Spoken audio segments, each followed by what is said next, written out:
علیکم۔ SM Islamic Urdu میں آپ کو خوش آمدید۔ ملکہ سبا بلقیس کا تخت شاہی 80 گز لمبا اور 40 گز چوڑا تھا۔ یہ سونے، چاندی اور طرح طرح کے جواہرات اور موتیوں سے آراستہ تھا۔ جب حضرت سلیمان علیہ السلام نے بلقیس کے قاصد اور اس کے ہدایاء و تحائف کو ٹھکرا دیا اور اس کو یہ حکم نامہ بھیجا کہ وہ مسلمان ہو کر میرے دربار میں حاضر ہو جائے، تو آپ کے دل میں یہ خواہش پیدا ہوئی کہ بلقیس کے یہاں آنے سے پہلے ہی اس کا تخت میرے دربار میں آ جائے۔ چنانچہ آپ نے اپنے درباریوں سے یوں فرمایا، جس کا اللہ تعالیٰ نے قرآن مجید میں ارشاد فرمایا ہے۔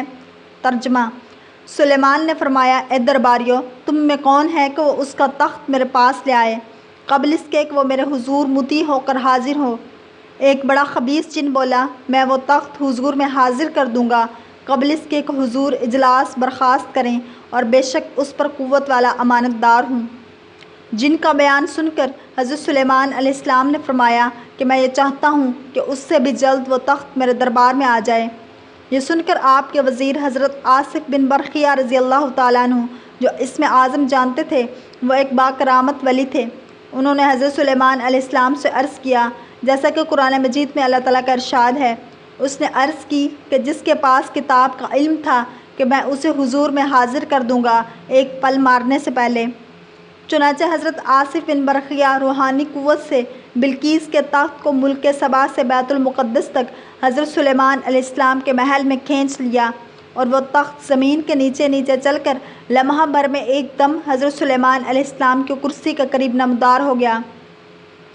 تخت کو دیکھ کر حضرت سلیمان علیہ السلام نے فرمایا، یہ میرے رب کے فضل سے ہے تاکہ مجھے آزمائے کہ میں شکر کرتا ہوں یا ناشکری، اور جو شکر کرے وہ اپنے بھلے کو شکر کرتا ہے، اور جو ناشکری کرے تو میرا رب بے پرواہ سب خوبیوں والا ہے۔